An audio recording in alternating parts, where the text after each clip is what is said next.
Good day everyone! So now we're going to discuss about leading. So throughout this video, you will know what leading is, the motivation, leadership style and theory, so on and so forth. So now let's start our discussion.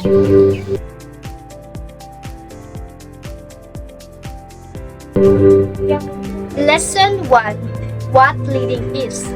Leading is a successful leading must begin with a focusing on the psychological capital of both the employee leader and the employee subordinate, looking for what is right with the people rather than for what is wrong is suggested to prevent mental and behavioral problems which are barriers to achieving both organizational and individual goals.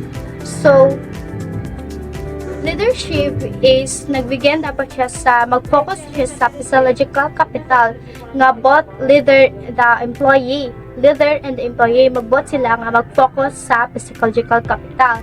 So nagpasabot dayon niini nga mas mag-rather pa ang kuan sa kinaiya sa tao nga dapat ba siya is kuan na niya mahimo na niya is mapaligon na niya is positibo ang iyang think sa iyahang mindset kaysa flow sa mag-focus sa iyaha sa flow mag-focus. So nag-recognize na siya sa imong kinaiya sa tao, and then nagtumong na nga so emphasize dapat ni siya nga is dapat is likayan nimo ang mga babag bitaw sa imuhang problema sa imuhang nga pwede o para ang imuhang individual organizations is malampos. Personality on human resources. Personality pertains to the unique combinations of physical and mental characteristics that affect how individuals react to situations and interact with others, and if unhealthy or fully functionally could cause conflicts problems among individuals. A person is said possess healthy personality is if he or she is fully functionally in the mind, body, and spirit. He or she is an optimal person functionally and highest level identify individual human leaders of organizations must have healthy personality because when one is functionality at the highest level, one inevitably become efficient in his or her work, cooperate with managers and co-workers, and therefore could easily be influenced by organization's leader to work towards and therefore could easily be influenced by organization's leader to work toward the achievement of the common organizational goal. Leading individuals in organizations becomes effortless for the manager and leader, especially if he or she has healthy and fully functionality personality. So, nagkuani siya. So sa personalidad sa tao is sa imong isa ka leader is dapat gid siya nga is naa siya competitive mindset nga inana nilang buhaton nga ilang leader dapat kwaon og naapoy ka sa iyang una-una sa leader is competitive ang mindset nga makaepekto kung giunsa niya ug giunsa sa tao nga makatubag ug giunsa sa mga sitwasyon nga pagkauban-uban. Kung ang personalidad sa usa ka tawo nga dili maayong panglawas, dili higpit ang paglihok ug mahimong hinungdan nga sa pagkuan sa ilang problema sa ilang trabuhon is mapadako. Kung usa ka tawo is naa siya adunay nga personalidad kung siya nga higpit is ang iyang paglihok sa hunahuna is lawas og sa iyahang espiritu nga naghatag ni siya nga sa imong trabaho og mga espesyente. So sa organizations is sa individual nga adunay maayong personalidad. Sa imong trabaho is dapat siya is naa siya kay ngano is kung naa kay bad attitude is munay posibilidad nga ang imuang katrabaho is dili ganahan nimo ug makaepekton siya sa ilang mga trabaho. Ug naghiluna sa maayong uban nga kauban is leader is like nagkuha ka sa nagkauban ka sa leader nga naa siya competitive mindset nga makatabang sa imo nga para matibay ang inyuhang mga organizations is magkuha kag leader nga pwede maka-influensyahan nga makaabot usa sa kamuunan ug makatungunong siya sa mga organizations para sa leader nga kanang naay competitive mindset nga mga empleyado is magatag siya og mga hapsay na mga relations if ang imuwang trabaho nga gihatag sa imong task sa isa ka leader is kanang naabiter siya tag sa isa nga inana imong buhaton inana kay para ang inyuhang mga organization is naa siya mapaingnan ug para mas madali ug para mas hatag siya og naa siya mindset tas mapahatag ang inyuhang mga mindset o para masabot-sabot bitaw ninyo nga inyong inana inyo buhaton. So mo to siya para mapadali ang inyong flow sa inyong usa ka organizations is if ang inyong leader is naka-shy competitive mindset nga inana iyang buhaton sa inyo tagi-isa sa mga kauban ninyo. So ang teksto is nagpasinugda sa kaimportante sa paglampo sa positibong nga kiniya o pag-atyuman sa maayong panglawas sa empleyado.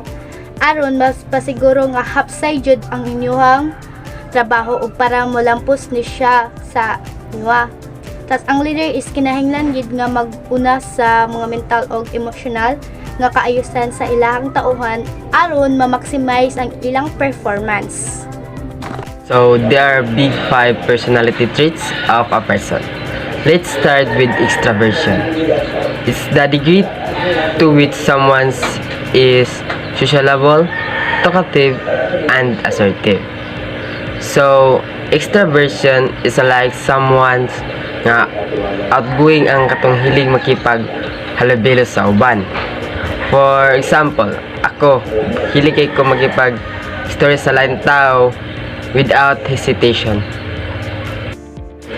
Agreeableness is a like measure how much you prioritize harmony and cooperation in your interaction with others. These persons are often described as kind, empathic, and helpful. They tend to go with the flow, avoid conflict, and are generally trusting of others. For example, a person who is always willing nga magtabang sa uban, agli ka sa confrontation, and dali ra magpasaylo sa uban. Conscientiousness is like a measure of how much you value order, structure, and getting things done. These people are often described as organized, reliable, and hardworking. They take their commitments seriously and detail-oriented, and strive to achieve their goals. For example, kanang mga tao nga permi on time pag naay practice or kanang mga tao na agbuhaton dito ang task na gi-assign sa ilaha. Next is emotional stability. Emotional stability is like a gauge where how will you handle stress and negative emotions. These people tend to be calm, even-tempered, and resilient. They can handle stress well, bounce back from setbacks, and generally maintain a positive outlook. For example, kanang mga tao nga nang taas og pasensya, ang mga tao nga agka-handle ang ilang stress. Lastly, openness to experience. Openness to experience is like a measure of how much you embrace new ideas, experiences, and ways of thinking. Kani nga mga tao kay gusto nila permi adventurous, and naay sila bag-o ma-experience. They love learning new things and thinking new ideas. Meanwhile, emotional intelligence pertains to the ability to manage oneself and interact with others in a positive way. Grindner and Kinnick in 2013 gave 4 key components of emotional intelligence: self-awareness, self-management, social awareness, and relationship management, based on a study of Daniel Goleman, 1995, who tried to associate these characteristics with leadership effectiveness. Emotional intelligence at present is still a controversial topic because it cannot be measured, hence making its validity and connection with the leadership questionable. However, emotional intelligence has come to be associated with jobs that require social interaction. Tactless individuals who do not have much concern for others' feelings or those who are low in emotional intelligence are not well liked and they get involved in trouble often. They are therefore not suited to jobs that are socially interactive. So if you are an inspiring leader or manager, there is an important element you need to consider when you're evaluating your knowledge and skills. The emotional intelligence, also known as emotional EQ. Emotional intelligence is the ability to understand and manage your emotion and thus the people around you. Emotional intelligence is typically divided into 4 components: the self-awareness, self-management, social awareness, and relationship management. So, ang self-awareness ay ito ang pagkakaalam ng iyong emosyon. Kung magagawa mo ito, makakagawa ka ng magandang desisyon. Self-management is your capacity to manage your emotions, particularly in stressful situations, and maintain a positive outlook despite setbacks. And social awareness is your attitude for recognizing the others' emotions and recognition and organization's dynamics.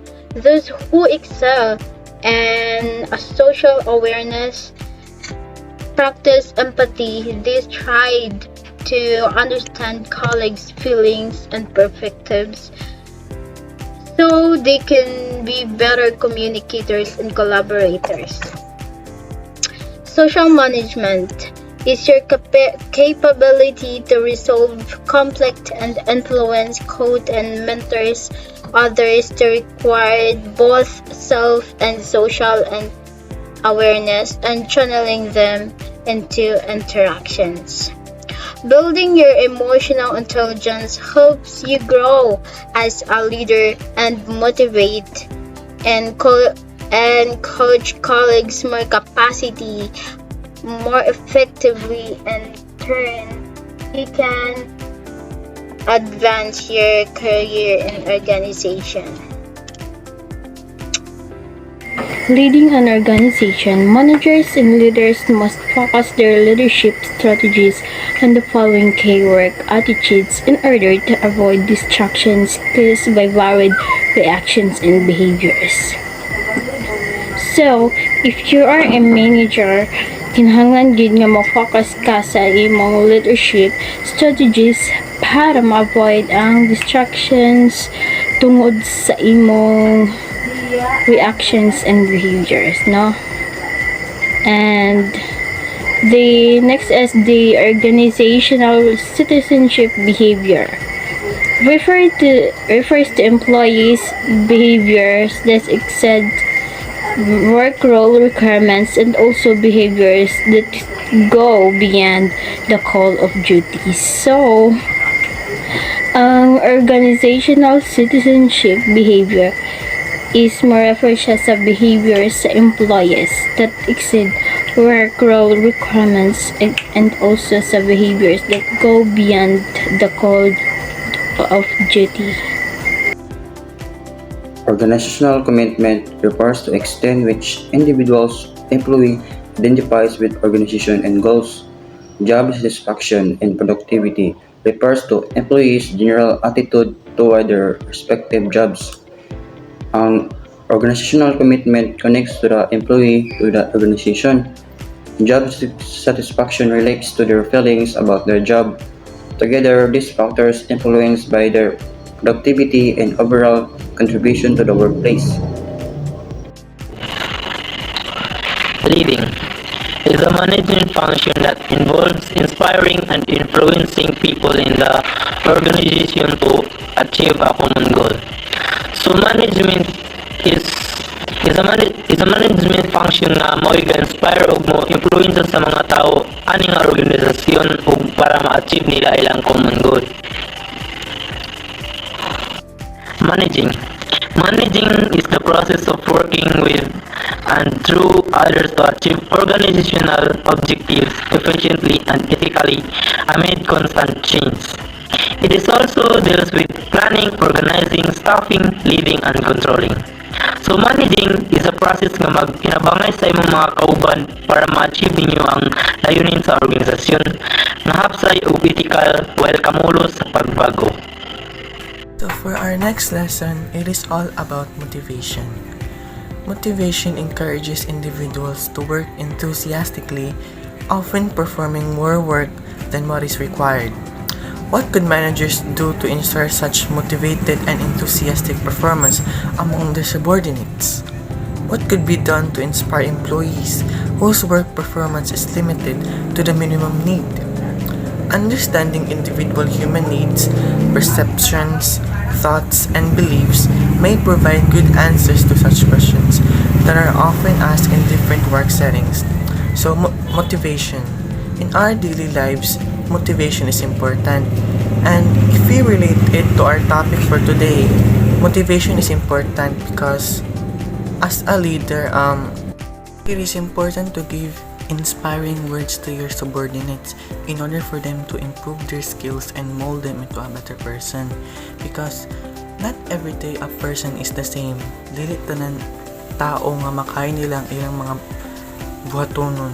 Like for example, sa inyong workplace na isa ka employee nga naglacking sa iyang performance, as a leader dili nimo siya dapat i-discourage, dapat imo siya confront in a genuine way og encourage nimo siya og i-motivate aron dili magsamot ang iyang mga problema or ngano na inana siya kay wala bata kabaloon sa iyang mga problema sa tao. So katua dapat imo siya i-motivate og i-encourage aron dili siya ma-down sa mood.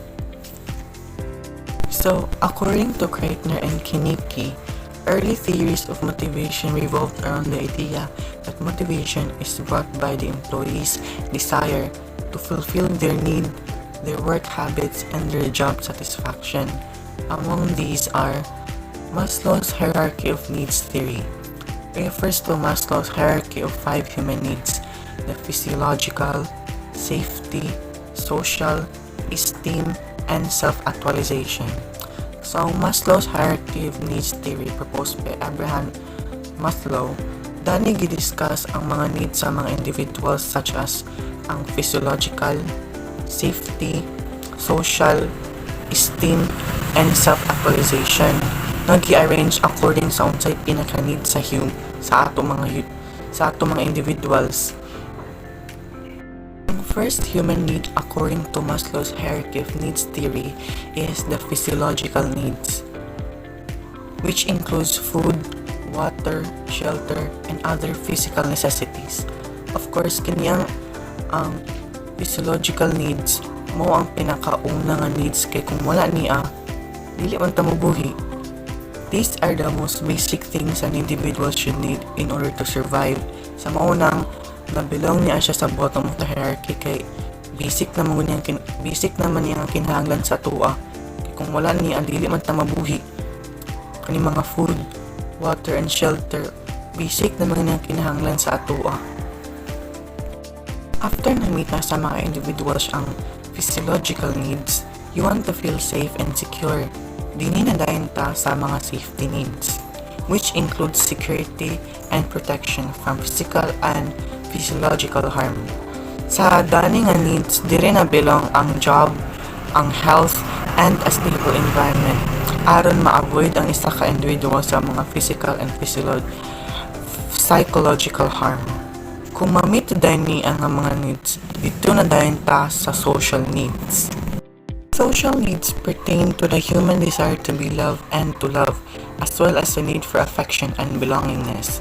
So, social needs are also called as the love and belongingness needs. Mauni siya ang mga needs sa usa ka individual such as love, acceptance, as well as relationship between family, friends, and the community. Kaning nga mga needs, nabilong din niya siya sa Maslow's hierarchy of needs theory because humans are social beings. We need to feel the love, acceptance, and be a part of the community in order for us to feel motivated and inspired. After feeling loved and belonged, we seek self-esteem and confidence. That's when esteem needs comes in.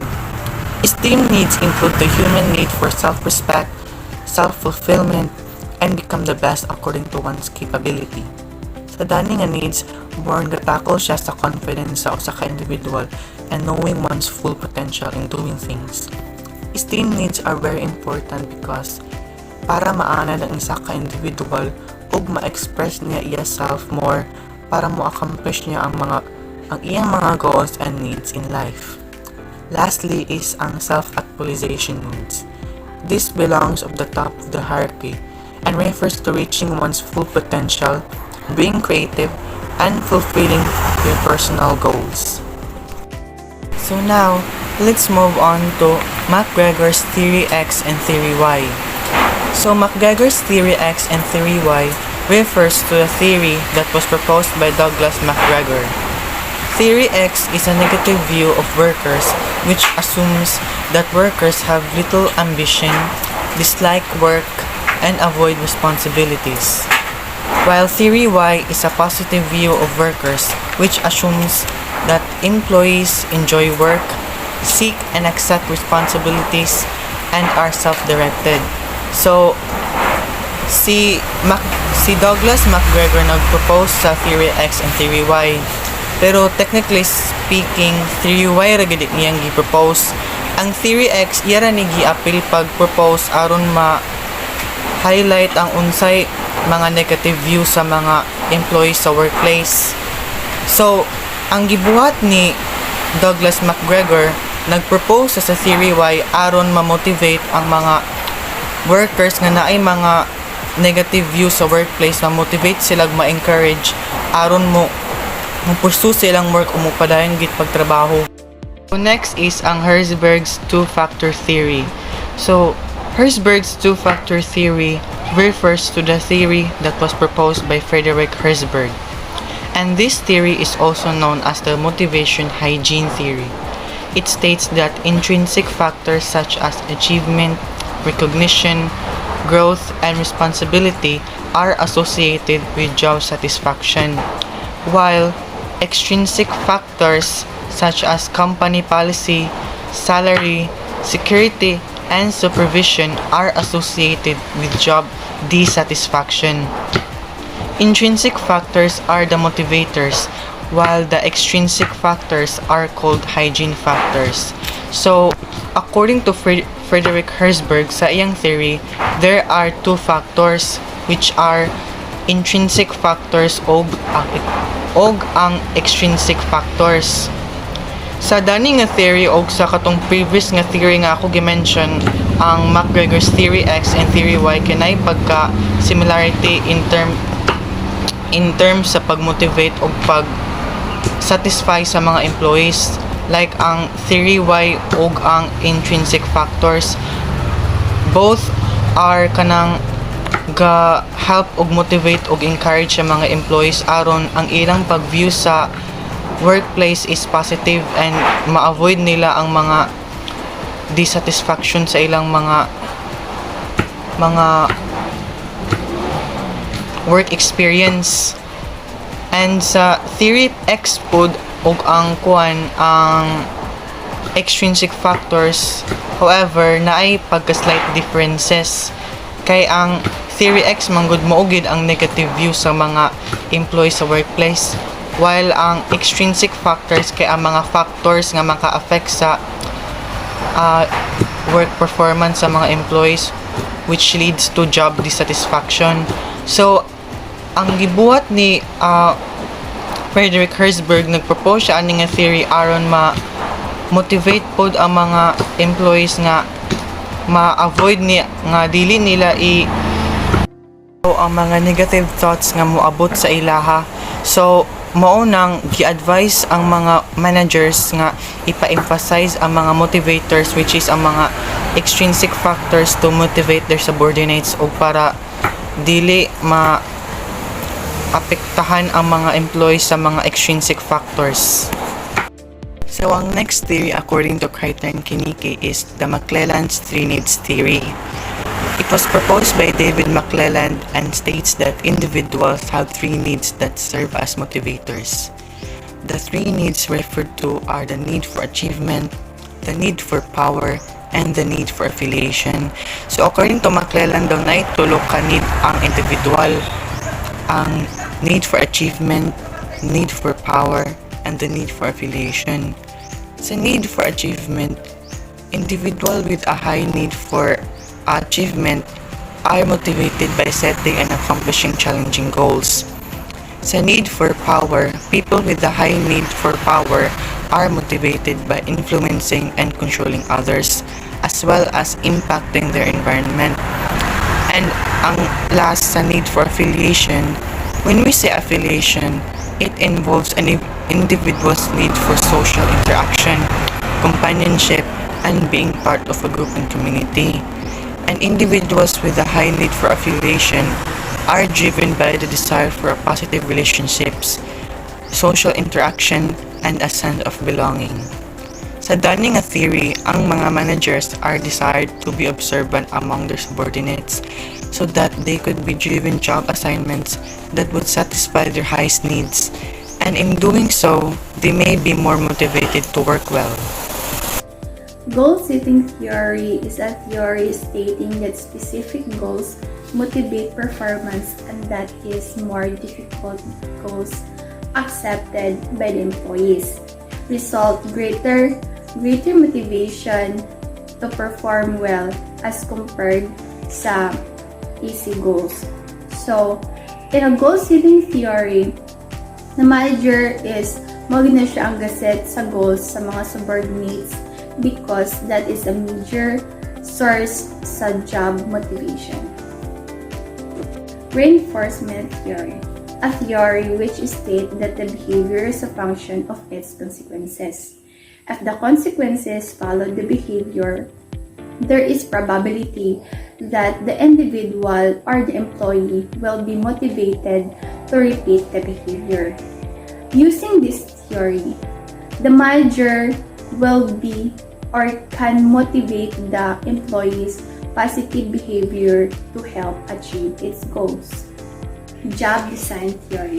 A job design theory that states employees are motivated to work well by combining tasks assigned to them to perform a complete job. For example, is job characteristic model. A job characteristic model where employees are motivated to perform because the tasks that assigned to them have the 5 core dimensions that serve as motivators. So the next one is equity theory. Equity theory developed by J. Stacy Adams states that employees assess the job dimension in relation to what they put into it and gina-compare nila sa co-workers nila. Expectancy theory, individuals act in a certain way based on expectation nga gi-act will followed by an outcomes kung attractive ba siya or unattractive sa iya. So, ang expectancy theory is ang manager understand pod kung unsay goals sa employees. We have 5 core jobs dimension. First is the skill variety. This is the degree to which a job requires a variety of different skills and abilities. For example, a graphic designer who creates logos, website design, and marketing material. Second is the task identity. It is the degree to which our job requires completing a full and identifiable piece of work. For example, a software developer who builds a complete application from start to finish. Third is the task significance. This is the degree to which a job has substantial impact on the lives of other people. For example, a nurse caring for critically ill patients. Fourth is autonomy. This is the degree to which a job provides freedom, independence, and discretion in scheduling work and determining how to do it. For example, a freelance writer who chooses their project, sets their deadlines, and works independently. Number 5 is feedback. This is the degree to which a job provides clear and direct information about the effectiveness of one's work performance. For example, a salesperson who receives regular feedback on their sales performance and customer satisfaction ratings. In summary, jobs that score high on these 5 core dimensions tend to be more motivating, satisfying, and lead to higher job performance. Job design's principle aim to enrich job by Motivation. Motivation, it refers to a psychological process that arouses the direct goal-directed behavior. Motivation, gatukoy sa mga psychological nga proseso nga ga-arouse og direkta nga nakadirekta sa behavior. Theory. Theory is a body of fundamental principles verifiable by experiment or observation.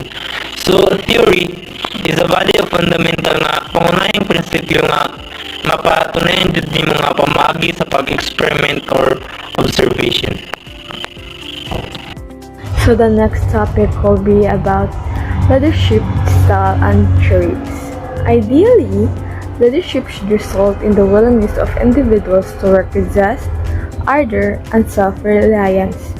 The leader guides them and facilitates their progress towards the attainment of organizational vision, mission, goals, and objectives. Leadership theories emerge in order to respond to the need by explaining certain aspects of leadership and to better understand what drives success in this area. So according to Krittner and Kanecki, there are 2 early leadership theories. First is the trait theory, a theory based on the leader traits or personal characteristics that differentiate leaders from followers rather. Behavioral theories, a theory that focuses on the behavior, action, conduct, or deportment of a leader instead of his or her personality traits. Motivation. Motivation, it refers to a psychological process that arouses the direct goal-directed behavior. Motivation, gatukoy sa mga psychological nga proseso nga ga-arouse og direkta nga nakadirekta sa behavior. Theory. Theory is a body of fundamental principles verifiable by experiment or observation. So, theory is a body of fundamental nga pangunahing prinsipyo nga mapatunayan jud nimo nga pamaagi sa pag-experiment or observation. So the next topic will be about leadership style and traits. Ideally, leadership should result in the willingness of individuals to work with zest, ardor, and self-reliance. The leader guides them and facilitates their progress towards the attainment of organizational vision, mission, goals, and objectives. Leadership theories emerge in order to respond to the need by explaining certain aspects of leadership and to better understand what drives success in this area.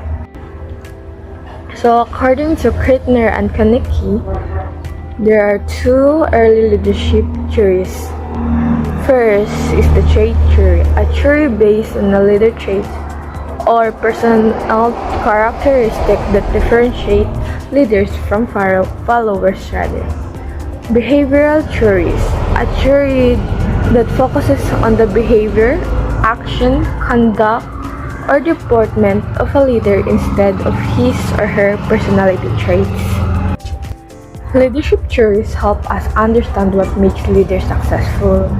The trait theory suggests that leaders have certain traits like intelligence, self-confidence, and integrity that set them apart from followers.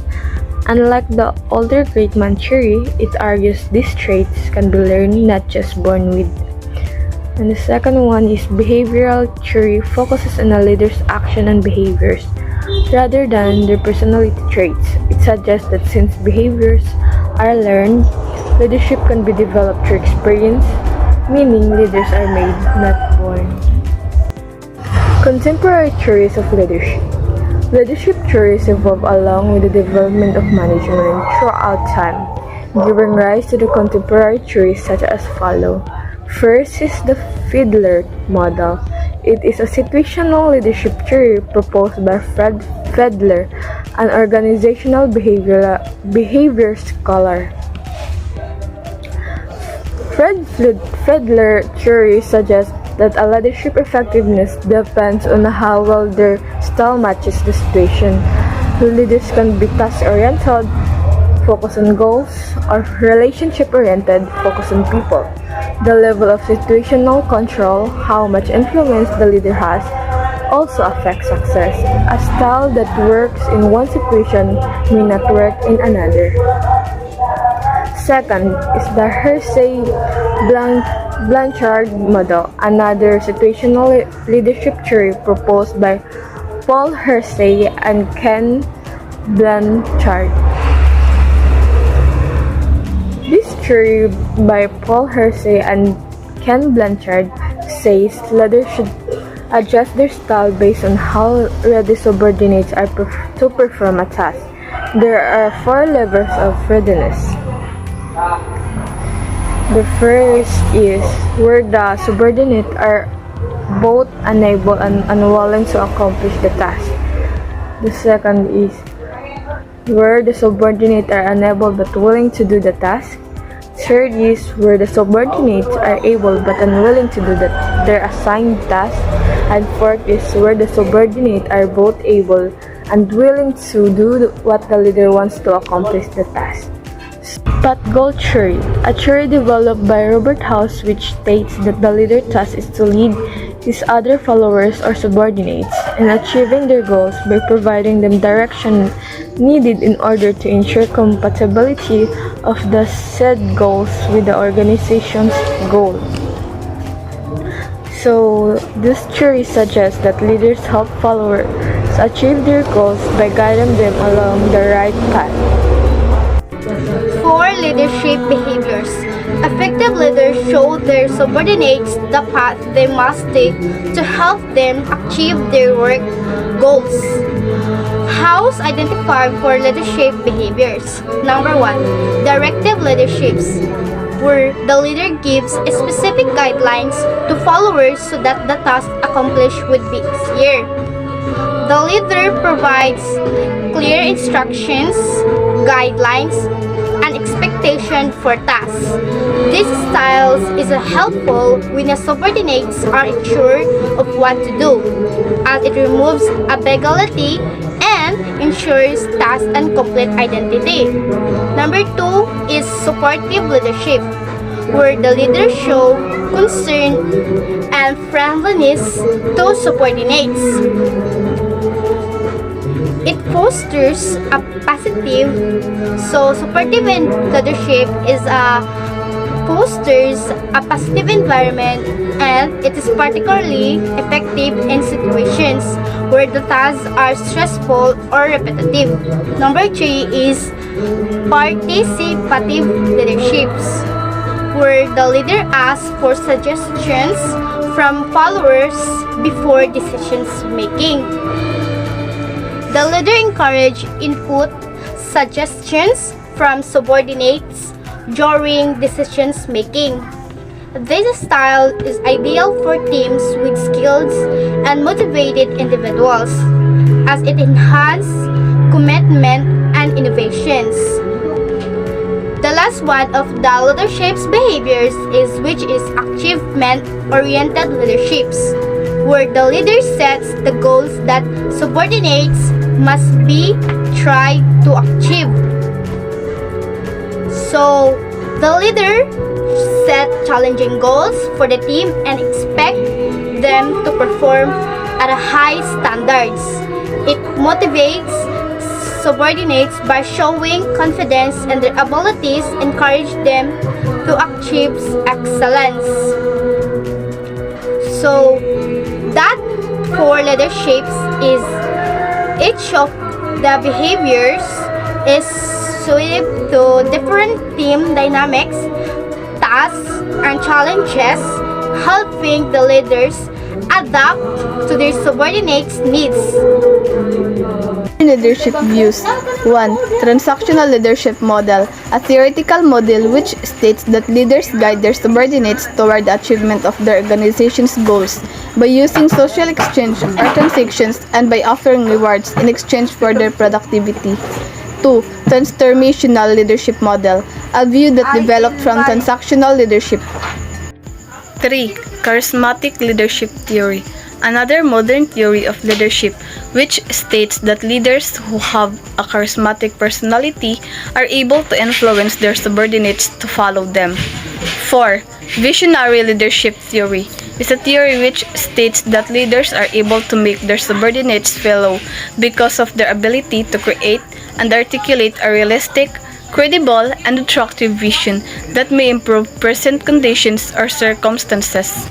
Number 5. Team Leadership Theory is a theory that emerged because of the fact that leadership is increasingly taking place within a team context and that more companies are now utilizing work teams led or guided by leaders.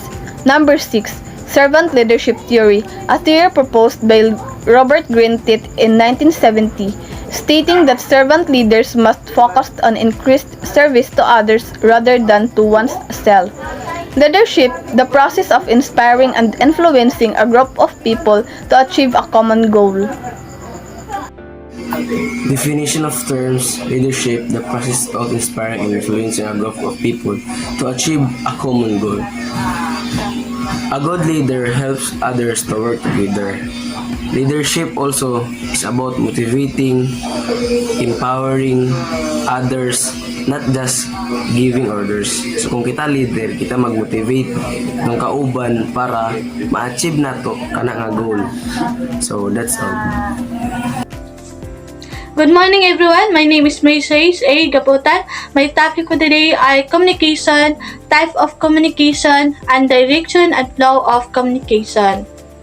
The communication process begins with a sender who has an idea or message.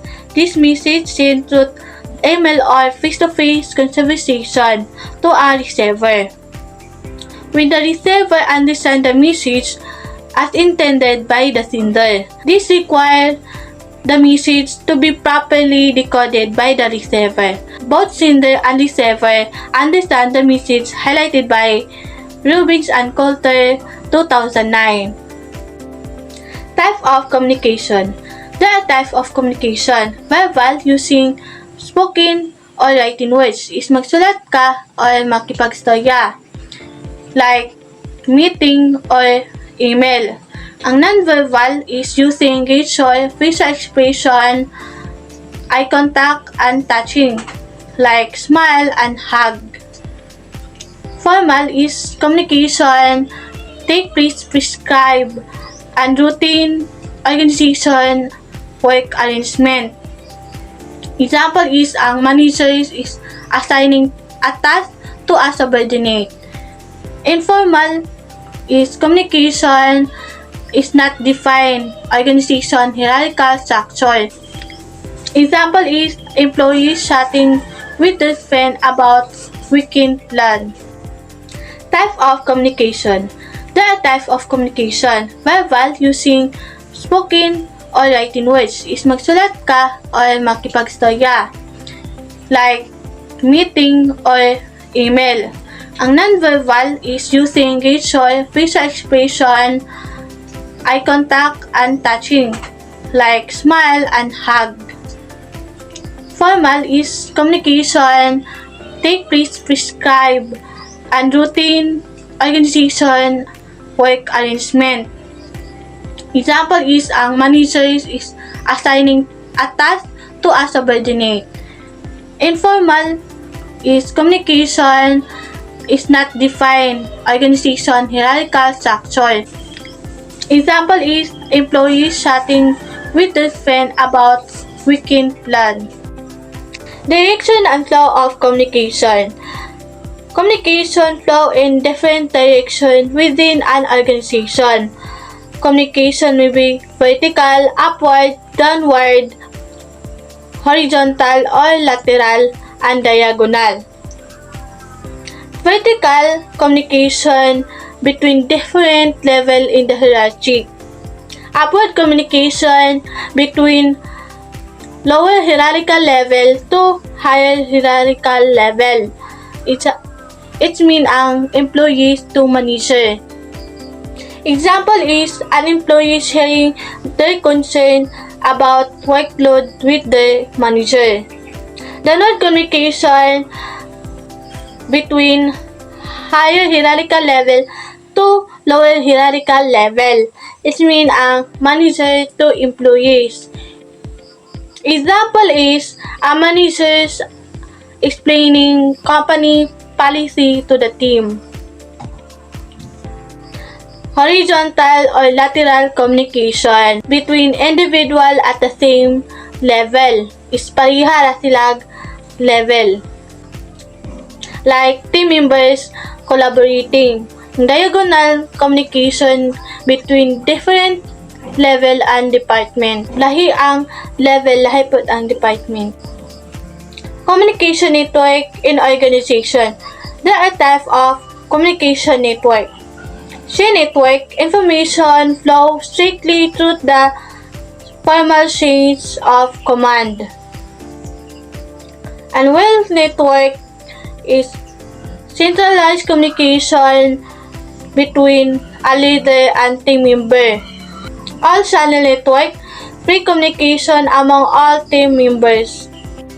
Organization network also communicate through other network and means such as grapevine and computer networks.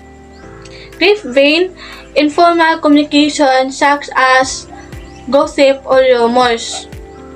Example is employees discussing a potential merger before it officially announcing.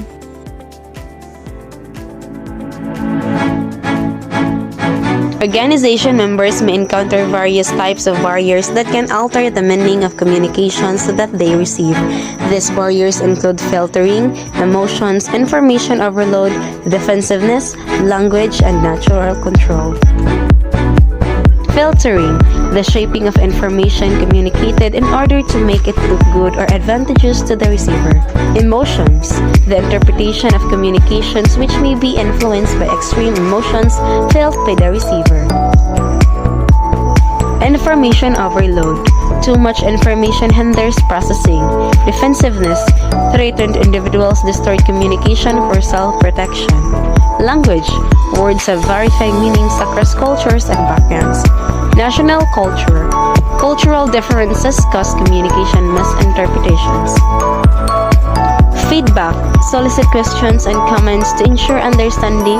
Simple language, use clear, easily understood terms. Active listening, pay close attention to fully grasp the message. Emotional control, manage emotions to avoid misinterpretations. Observe body language. Observe body language. Non-verbal cues often reveal true feelings. Definition of terms. Communication, the exchange of information and understanding. Verbal communication. Communication refers to oral and written communication. Nonverbal communication refers to communication through body movements, gestures, facial expression, eye contact, or body contact. Lesson 5. Management of Change and Diversity in Organization. Management of change and organizational diversity are two related activities function of management because trying to bring change in organization is dependent on the kind and the behavior of the people within them. Bringing about organizational innovations or changes in order to respond to future competitors may threaten like firms members and thus cause resistance. Understanding and managing diversity in the workplace may therefore be necessary to help management change in organization. Managing resistance to change. Change is considered by many organization members as a threat. It is common for people to fear changing the status quo, even if doing so might bring beneficial effects. The possible reason for this fear of change are uncertainty, concern about personal loss, pessimism, the belief that it can have negative effect on organization, and change in their habitual practices, among others. So I will explain it. Ang pagbabago raw ay kinukonsidera ng maraming membro ng organisasyon bilang isang banta. At common ito sa mga taong natatakot na mabago ang kanilang pansalukuyang status. Na kung gawin naman ang pagbabago ay pwede ito magdulot ng maraming benepisyo. At ang mga posibleng rason sa takot na ito ay ang mga hindi inasahang pangyayari o uncertainty, pagkatakot na mawala ng personal at pessimism.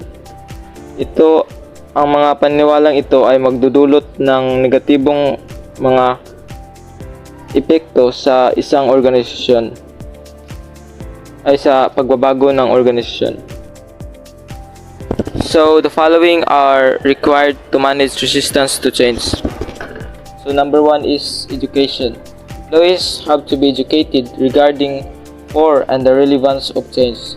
So, dito, ang pinaka-importante kasi ang mga empleyado ay dapat in-educate kaugnay sa pagbabago para alam nila kung bakit at kung gaano kahalaga ang pagbabago. The next is participation. Payagan ang mga membro ng organisasyon na mag-participate sa mga pagdesisyon upang mailabas ang kanilang salubin. So, need it to participate. The next is facilitation and support. Magbigay ng tulong sa pagsasanay upang mabawasan ang kanilang takot sa pagbabago. So, magbigay ng suporta. The next is manipulation. Dito, iwasang magbigay ng mga impormasyong maaaring magdulot ng negatibong reaksyon sa kanila. So, manipulation of information. You be careful of the information you use because it can affect their emotion. Then next is selection of people. So, umili ng mga taong bukas sa pagbabago upang may kalat ang positibong epekto nito. So, hindi lahat ay dapat piliin mo. Dapat dito, pumili ka lang ng taong maasahan at para maikalat ang positibong epekto sa pagbabago. The next and the last is coercion. So, dito, gumamit ng pagbabanta o puwersa upang tanggapin nila ang pagbabago. So, dito, hindi kailangan lang ito sa mga importante o emergency na kailangan talagang baguhin kasi It is direct o na pagbabanta o pwersa. And that's all. So now, let's proceed to new issues and change management. When we say change management, understanding situational factors, waiting for the appropriate time and situational is suggested when bringing change in organizational. So when we say new issues in change management, this section emphasizes the importance of timing and context when implementing organizational culture. Organizational change. It argues that certain situations are more conducive to change than others. So now let's proceed about making changes in organizational culture. Change in organizational culture cannot be done easily because it is highly valued and ingrained among the firm's members. So there are some steps making changes in organizational culture. First, set the tone through management. Leaders need to model the desired behavior and demonstrate a commitment to the change. Second, create new stories, symbols, and rituals to replace those currently in use. The narrative surrounding the change needs to be carefully crafted to align with the new values and goals. Third, select and promote employees who adapt the new values. So, reward system and promotion opportunities should be used to encourage acceptance of the new values. Fourth, replace unwritten norms with clearly specified expectations. Ambiguity needs to be reduced and clear expectations should be set. Last, work to get consensus through employee participation and create a climate with a high level of trust. So let's proceed about making workplace diversity. So when we say making workplace diversity in organizations is inevitable. It is a fact that organization members may differ in age, gender, physical ability, ethnicity, race, culture, values, attitudes, beliefs, and personality. Since work group diversity is associated with positive and negative outcomes. So, the passage begins by stating the obvious: workforces are diverse, encompassing differences in age. Definition of terms. Organizational change. Any alteration of people, structure, or technology in organization brought by external or internal forces which they encounter. Organizational diversity. The host of individual differences that make people in an organization different from similar to each other. Filipino and foreign cultures in organizations. Filipino and foreign cultures bring unique perspective and practices to organizations. Understanding this difference is crucial for creating a harmonious and productive work environment. By understanding and embracing the strength of both Filipino and foreign cultures, organizations can create dynamic and productive work environment where everyone feels respected and valued. Different people around the world have their own set of values or beliefs that they are shared, considered significant as a group of community. As Filipinos, we are no different from groups around the world. Our unique structure also influences your attitude about work as well as our habits. There are three primarily Filipino values. 9 social acceptance. This value focuses on desire of Filipinos to be accepted and treated by others, to her family, relatives, friends, or also member of the community organization. This belongs to accordance with her or her status or what she and I has accomplished. Economic security. This value emphasizes that one must have financial stability, that he or she must be able to stand on her own feet without accruing debt in order to meet his or her basic material needs. Social stability. Concerned with his or her desire to move up the social ladder to another high economy level, to a higher job positions, to respect in her or his family and the other community lives in the organization where he belongs. So influence of Filipinos' shared values and beliefs on organizational management. So as what the description said here in the slide, so Filipinos often value social acceptance, financial security, and career advancement. So these values can be positive, kay mamotivate ta nga magtrabaho para sa company. So managers find it easier to work with employees driven by these values. Pero kung sobra na kayo kaka-focus dana nga mga values, it can lead to negative consequences. Mahimo na siya nga problema. So, murag ang uban might become self-centered, aning selfish, kaning mas importante na lang ang ilahang kaugalingon kaysa sa mag-teamwork o sa pagbuhat sa sakto. They might disregard company rules or manginsulto sa kauban para mapadali ang ilahang promotion. So, this makes management more difficult. Niya, napapudtang kaning mga cultures nga manyana habit kanang unya-unya bitaw kaning.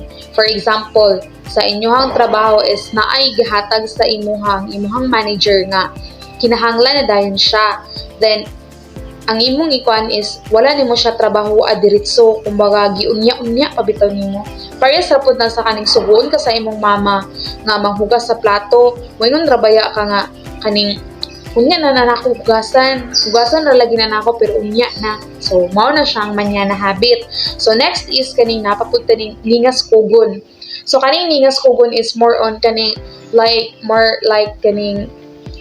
kaning sa permero ra bitaw, sa permero ra ka kaning kusgan. So pag abot sa kaning sa permero ra ka active, so pag abot sa nagkadugay na, pag abot sa panahon medyo kaning agtapulan ka na, so dili na ka magtrabaho o kaning kani siya ang last is kaning common gi kani siya sa ato which is ang Filipino time.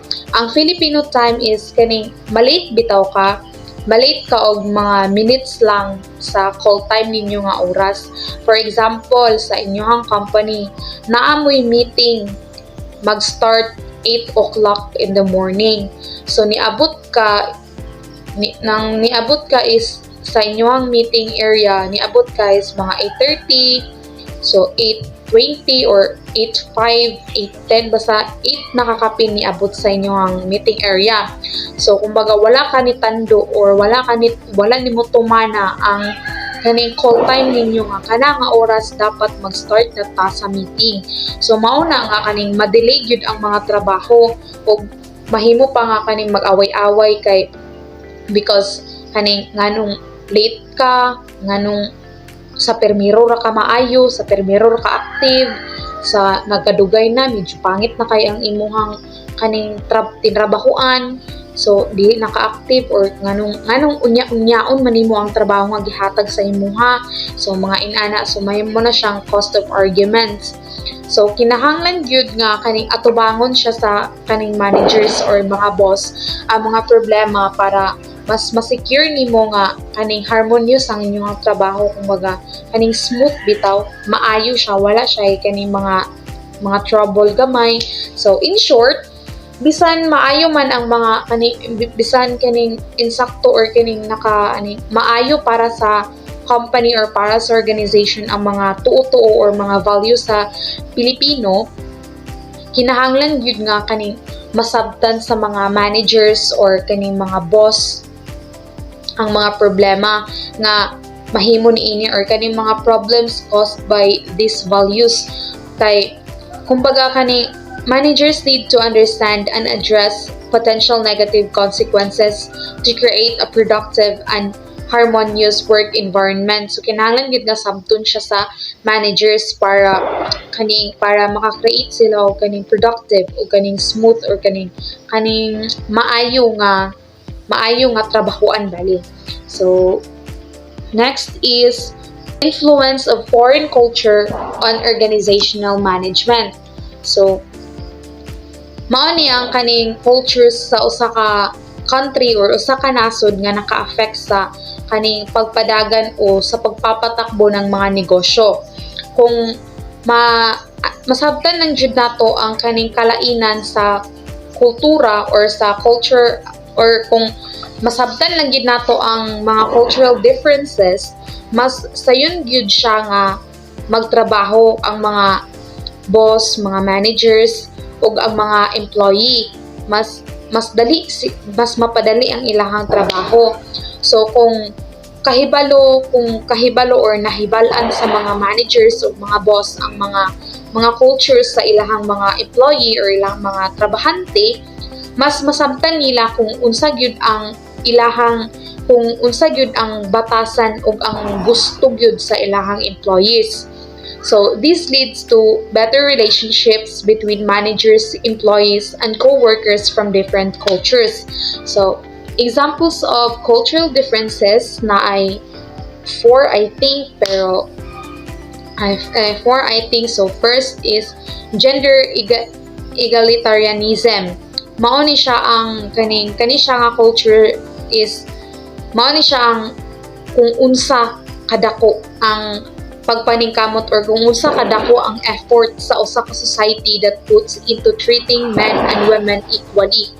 Then ang assertiveness mao ni kung unsa ka direct or unsa ka diretso og kusgan ang mga tao in their interactions or pakig-istorya about sa ilang work, pakig-istorya sa ilahang kaning boss or managers. So in short, ang pagsabot sa mga kalainan sa kultura is importante yun siya kaayo para ma-successful nga ang management in a diverse workplace. Thank you. So now, let's proceed about performance orientation. Refers to how much individuals should be rewarded for improvement and excellence. It is highest in Singapore, Hong Kong, New Zealand, Taiwan, US, and lowest in Russia, Argentina, Greece, Venezuela, and Italy. This dimension measures the degree to which society encouraged and rewarded individuals for improvement and excellence. It is assessed the importance placed on achievement high and standards and competition. Second, human orientation refers to how much society should encourage and reward people for being kind, fair, friendly, and generous. It is highest in the Philippines, Ireland, Malaysia, Egypt, and Indonesia, and lowest in Germany, Spain, France, Singapore, and Brazil. This dimension refers the extent to which a society values and rewards kindness, fairness, generosity, and friendly. It assesses the importance placed on tourism, compassion, and social responsibility. Cultural relativism versus ethnocentrism. Cultural relativism refers to the different interpretations of the same or similar behavior by members of different cultures. It is important to interpret the actions of the members of other groups in terms of their particular cultures. Ethnocentrism, the belief that one's own way of life or culture is superior to others. Definition of terms: culture, a set of beliefs and values about how a community should act and do things. Organizational culture, a set of shared values and norms, standards for behavior and expectations that influence the interaction of organization members in order to achieve their set mission, vision, goals, and objectives.